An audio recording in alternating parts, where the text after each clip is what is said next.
Hello everybody.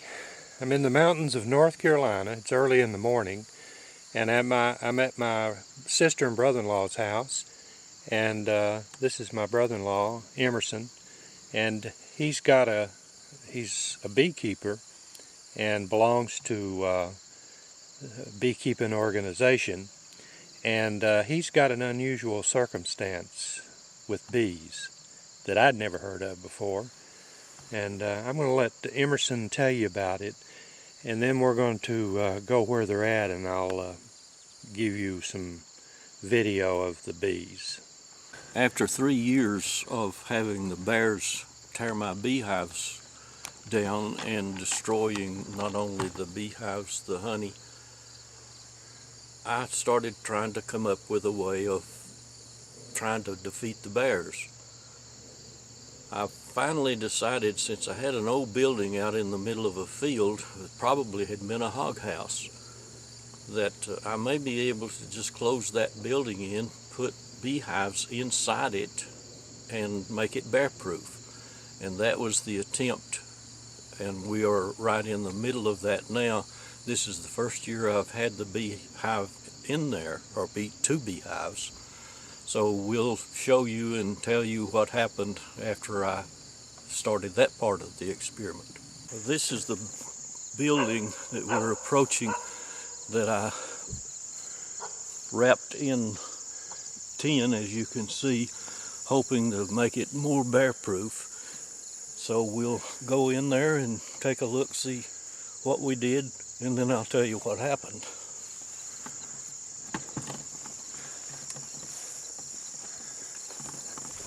And since I can't run fast, I'm going to stay off in the distance.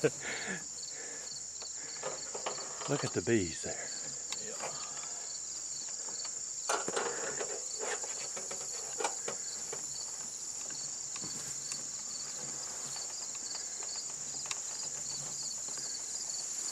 I put a plexiglass window, a double pane plexiglass window, high up enough until I thought maybe the bears would not be able to tear it apart.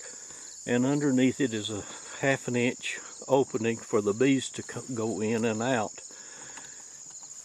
They did that very successfully. Here are the 2 hives that I placed inside the building. When I placed them in here, they were very, very strong, especially one of them. The second one was probably an average beehive, but they immediately started gathering honey. And I got 2 supers within 2 weeks, which was amazing. I came back up here about a month after I put them in, and the first beehive on my right was getting very weak.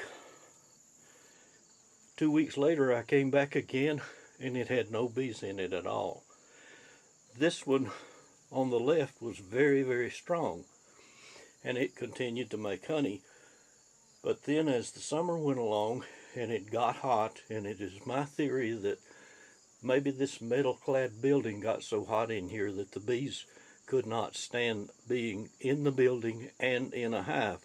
And so they moved out of the hives, and they moved over on this wall. As you can see, they built their own home over there, and it's right below the little window where they go in and out. There are 14 combs built on this wall. And the problem that I have now is, since you use an extractor which has to have frames, I cannot harvest the honey unless I destroy the bees' home that they have built. So I'm in a dilemma, and I'm asking some of my beekeeper friends what they would do, and I'm getting all kinds of suggestions. I haven't come up with the one that I think is the solution yet, but that's where we are at this point in time.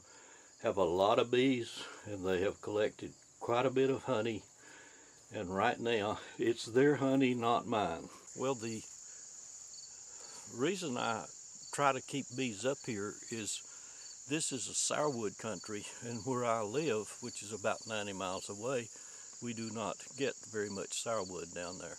So I put these 2 hives up here just for the sourwood season, and I probably have quite a bit of sourwood honey in there.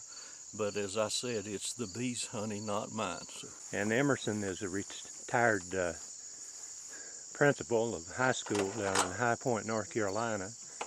And this is one of his many hobbies. And I'm going to get as close as I can without them. They won't bother you.